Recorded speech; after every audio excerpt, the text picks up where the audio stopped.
Hi, my name is Emilia Lubet and I'm a senior this year, graduating in May 2024. My major is Spanish and a certificate in travel industry management. My mom is from Mexico and my dad is from California, so I grew up speaking both languages. Traveling as a kid, I used to go to Mexico a lot to be able to practice my Spanish, and all throughout elementary school through high school, I studied in Spanish immersion classes.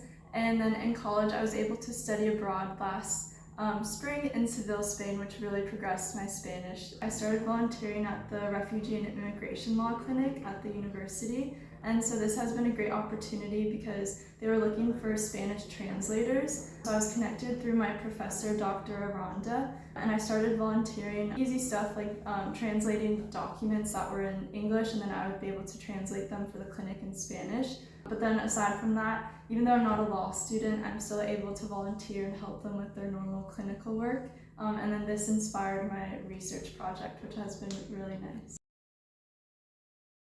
I am part of the honors program, so I knew that my senior year I had to come up with a research project to graduate with honors. So in that brainstorming process, I was volunteering for the clinic, and I had a conversation with Ethan Higa, who works at the law clinic. He brought up a question that there's a lot of Latino migrants who are on CONA, and how migrants, when they come to a new place, what resources are available to them. And so that kind of brought up the question that the migrants aren't aware of what resources are available to them, like access to healthcare, education, employment, housing. So we started talking about possible topics regarding that and how a migrant is able to establish their new life here in Hawaii. So that's kind of how it shifted to my project about focusing directly on the Latino migrants who come to Hawaii, how they're able to navigate that system with the added language barrier.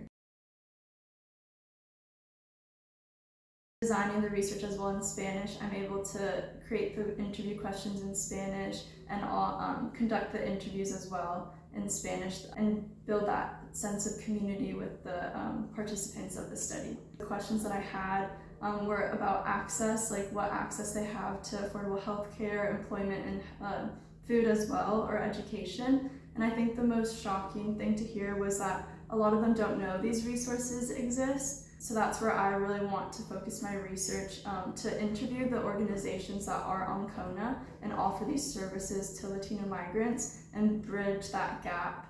Whatever knowledge I find from the interviews from the organizations, pass it on to the Latino migrants and show them that there are resources available to them. And also how they're able to navigate them if they're not in Spanish.